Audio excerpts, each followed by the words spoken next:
All right, so here I have the resistor and inductor circuit connected up here.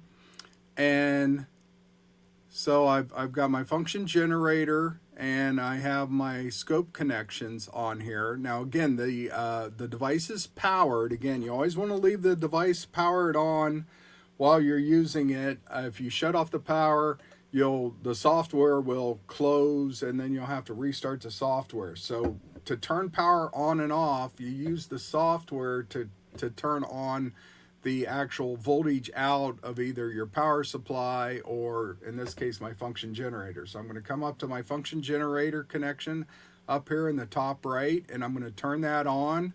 When I do that, you'll see the light, a little light bar show up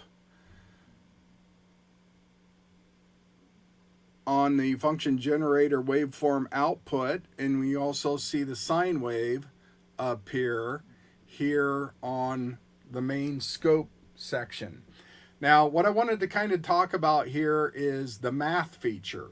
So we have again, the red is the voltage that I'm outputting. That is my 20 volt peak to peak. Notice the yellow is larger, but that's because it's on a 2 volt peak to peak scale. So notice if you come over here, you can click on settings. And under settings, you can do either AC or DC coupling.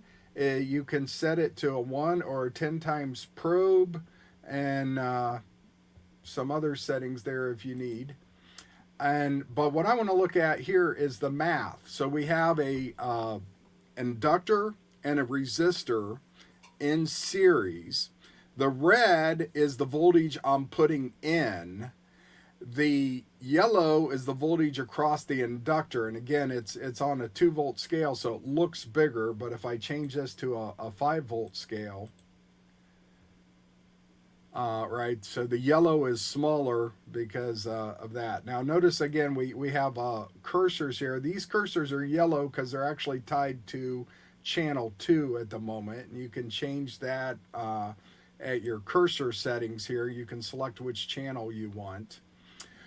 Whether you want to for channel 1, 2, 3, 4, or whatever, but and you can just drag the cursors off and they'll come over here and be out of the way, if to kind of clear up your waveform if you don't really need that. But or you can just turn them off in the thing. But I want to look at the math feature here now. So if we go to the math, we can select this and turn this on. And again, if you click to settings here, you have several different settings for math.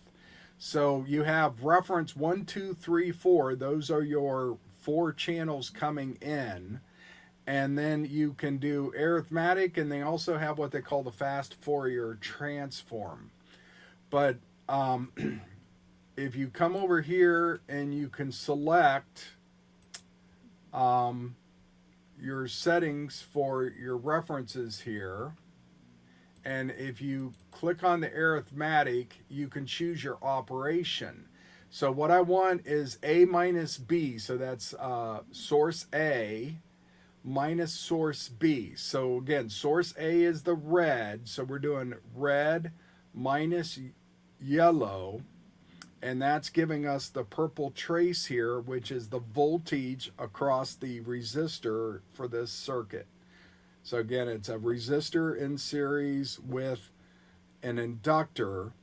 And so if I want the voltage across the resistor, I have to take my reference minus the inductance. And so that's what that's doing. If you wanted to say calculate power, you could do multiplication. So you can do A minus B, A plus B, A divided by B. So you can choose that math operation. And so this is a great way to view the voltage across like a resistor or some other series